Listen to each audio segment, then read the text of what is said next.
একটু প্রশ্ন করি, আপনি বলছেন যে মানে সরকারের সিদ্ধান্ত কেন করছে এই বিষয়গুলো, মানে এখানে আমি একটু সরকারের মধ্যে কি এরকম একটা প্রচেষ্টা আছে যে একটু এই সময় একটু অস্থিতিশীল থাকুক? কারণ এই বিষয়গুলো তো একটু সাধারণভাবে চিন্তা করলেও বোঝা যায়, সরকারের গোয়েন্দা বাহিনী আছে, তারা কাজ করতে বসছেন, আশেপাশে এত লোকবল, নিশ্চয়ই তাদের কাছেও কিছু না কিছু জানা থাকে যে এই বিষয়ে। আপনি বলছেন অনভিজ্ঞতার কারণে হয়তো এতটা প্রতিক্রিয়া হবে সেটা বোঝা যায় নাই, কিন্তু কিছু যে হবে সেটা তো স্বাভাবিকভাবে অনুমেয়। আমরা দেখলাম অটোরিকশা বন্ধ, মানে কয়েকটি ঘটনা যদি যোগ দেই আর কি, অটোরিকশা বন্ধ, হঠাৎ করে অটোরিকশা বন্ধ, 3 দিনের মধ্যে বন্ধ করে ফেলার নির্দেশ আসলো হাইকোর্টের। তারপরে একটা পরিস্থিতি তৈরি হলো যেটা এটা আমাদের পরীক্ষিত জিনিস যে অটোরিকশা বন্ধ করতে গেলে অতীতেও এরকম ঘটনা ঘটেছে। ঠিকই আবার একটা স্থিতিবস্থার কথা আপিল বিভাগ বলল, মানে আবার একই রকম হয়ে গেল, মাঝখানে কটা দিন অস্থিতিশীলতা। এই যে কয়েকটা দিন করে এরকম করে পরিস্থিতি তৈরি করা, সরকারের মধ্যে কি কোনো বা রাষ্ট্রযন্ত্রের মধ্যে কি কোনো বিষয় আছে যারা আসলে চাইছে অস্থিতিশীল থাকুক? দেখেন, আপনার এই যে আশঙ্কা, এটাকে কিন্তু আমি একদম ভিত্তিহীন বলি না। এটা হলো গিয়ে যে মনে করেন এটা আসলেই হতে পারে, কিন্তু সরকারের মধ্যে কিছু একটা লোক থাকতে পারে, কিছু লোক থাকতে পারে যারা চাইছে এই সমস্ত পরিস্থিতি তৈরি করে সরকারকে অপ্রয়োজনীয় কাজে ব্যস্ত রাখা। যেখানে অটোরিকশা যেটা বন্ধ করার ব্যবস্থা করা হয়েছে, এটা সম্পূর্ণ একটা হঠকারী সিদ্ধান্ত, সম্পূর্ণ হঠকারী সিদ্ধান্ত। আপনি কি করলেন? ব্যাটারি চালিত রিক্সাগুলো বন্ধ করে সিদ্ধান্ত নিলেন। নিতেই পারেন, আপনার কিছু লজিক থাকতেই পারে, এবং সেটা আপনি বাস্তবায়ন করতে চাইলেন 3 দিনের মধ্যে। 3 দিনের অর্থ বুঝে তারা, এবং ওনার বললো যে আদালতের আদেশে হয়েছে। আদালতের কাছে আদেশটা তো কেউ না কেউ চাইতে গেছে ভাই। আমাদের আদালত তো আদেশটা দিয়ে দিচ্ছে। আদালতে যারা আছেন কিন্তু মানুষ, এই দেশে বাস করে না, তাদেরও বোঝা উচিত যে আমি যে একটা অর্ডার দিলাম, এই অর্ডারটা কি বাস্তবায়ন সম্ভব। একটা কথা মাথায় রাখবেন, আমি মানে কমন সেন্স এর কথা বলি, যে আইন বাস্তবায়ন যোগ্য নয় সেই আইনটাকে আপনি ব্যাড ল বলতে পারেন। আইন আপনার লজিক্যালি সেই আইনটা বাস্তবায়ন যোগ্য নয়। আপনি 3 দিনের মধ্যে সমস্ত ব্যাটারি চালিত অটোরিকশা বন্ধ করতে পারলেন, তাহলে এই যে অটোরিকশাগুলো হয়েছে, আপনি বাস্তবতাটা খেয়াল করেন। এই অটোরিকশা কিন্তু হাসিনা সরকারের শেষ দিকে একবার বন্ধ করা হয়েছিল। তখন শেখ হাসিনা প্রাইম মিনিস্টার হিসাবে বললেন না এটা চলবে। যেই মাত্র প্রাইম মিনিস্টার বললেন যে চলবে, সেই মাত্র সমস্ত মধ্যবিত্ত এবং যাদের ছোট ছোট পুঁজি আছে সবাই কিন্তু 2টা-3টা করে ব্যাটারি চালিত অটোরিকশা রাস্তায় নামিয়ে দিল। এখন যারা নামিয়ে দিল, এরকম লোকের সংখ্যা কিন্তু 2-1 নয়, অনেক। তারপরে যখন বললেন 3 দিনের মধ্যে আপনি উঠে ফেলান, এই লোকগুলি কি করবে? তাদের যে ইনভেস্টমেন্ট, তারা কি করবে? কেউ হয়তো পেনশনের টাকা যেটা করেছে সেই টাকা দিয়ে সংসার চালায়, আপনি তো কলমের এক খুঁচা বলে দিলেন 3 দিনের মধ্যে নাই। এরা কি করবে? উঠাতে চাইবে না, তো তারা তো মরিয়া হবেই। আবার আরেক দিকে দেখেন, আপনি ব্যাটারি চালিত অটোরিকশা চলবে না, চলবে কোনটা? প্যাডেল চালিতটা।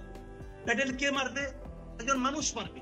আপনি ভাবেন তো, একজন বয়স্ক মানুষ 2জন ইয়াং মানুষকে টেনে নিয়ে যাচ্ছে, এটা পৃথিবীর কোন দেশ, কোন সমাজ এটাকে মানবিক বলবে?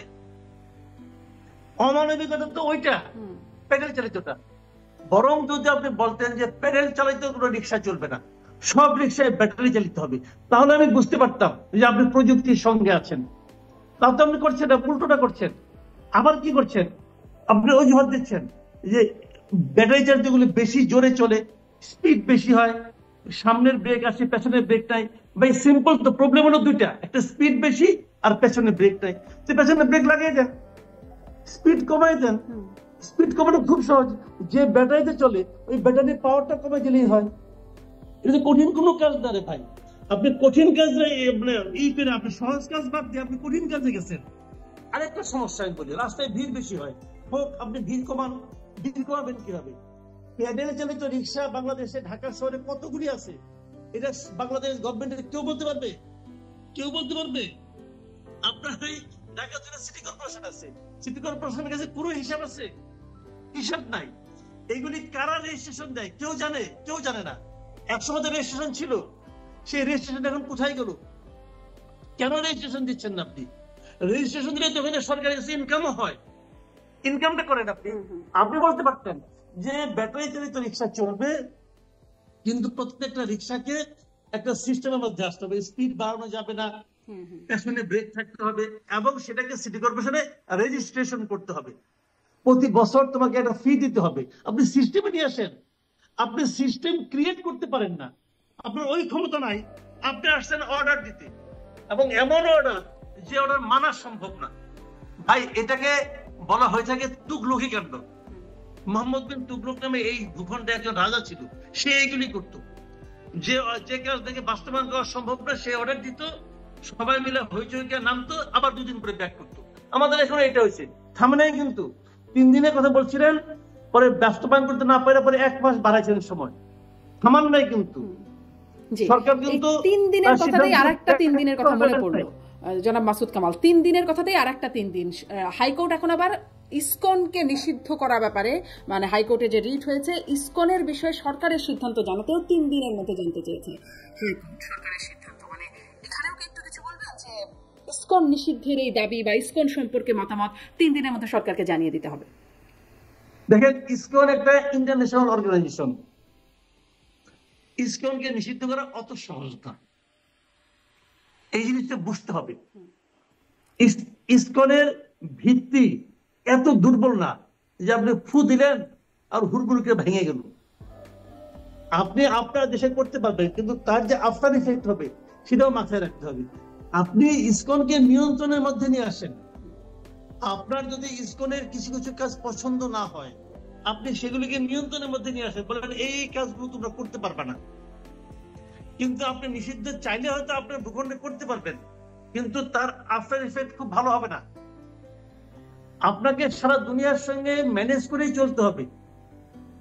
সারা দুনিয়াতে যেভাবে অনেক কিছু ঘটে ভাই, যেগুলো আমার পছন্দ হয় না, কিন্তু ম্যানেজ করে আমাকে চলতে হয়, সেভাবেই চলতে হবে। আপনার হাইকোর্ট, হ্যাঁ ঠিক আছে, হাইকোর্ট 3 দিনের মধ্যে সরকারের জবাব চেয়েছে, সরকার তার অবস্থান ক্লিয়ার করবে, সেটা ক্লিয়ার করলে বোঝা যাবে কি হবে। কিন্তু দেখেন একটা জিনিস খেয়াল করেন, বৈষম্য বিরোধীরা কিন্তু দাবি করেছে ইসকন নিষিদ্ধের।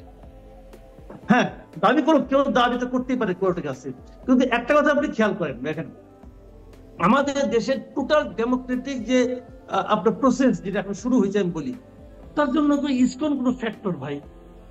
আপনি বলেন তো, এটা কোনো ইস্যু? ইসকন কোনো ইস্যু? এর সঙ্গে কয়টা লোক আছে? এখন আমরা এইটা নিয়ে পড়ে আছি। তো এটা হলো কি নন ইস্যুকে ইস্যু বানিয়ে হয়তো এটা নিয়ে আমাদের সময়, শ্রম, সমস্ত কিছু আমরা প্রয়োগ করতেছি কেন? আমি বুঝি না এগুলি কার বুদ্ধিতে। অথবা এমনও হয় অনেক সময় যেরকম হয় নন ইস্যু কখন ইস্যু হয়ে যায়, অনেক সময় যখন আপনার মানুষ মনে করেন যে আপনার গভর্নমেন্ট খুব মেইন যে কাজগুলো সেগুলো করতে পারে না, মানুষের ক্ষোভ থাকে, সেই ক্ষোভটাকে হয়তো সরিয়ে দেওয়ার জন্য এই নন ইস্যুকে ইস্যু বানিয়ে একটা আর্টিফিশিয়াল ক্রাইসিস ক্রিয়েট করা হয়। তখন সেই যার থেকে মানুষ ওইদিকে তাকায়, মূল জায়গার দিকে দৃষ্টি সরে যায়। এটা যদি হয়, হতে পারে, আমি জানি না, তবে আমি মনে করি না এটা আমি খুব এনজয় করছি। এই জন্য ঘটনা মানে আমার কাছে পছন্দ হয় না। জি।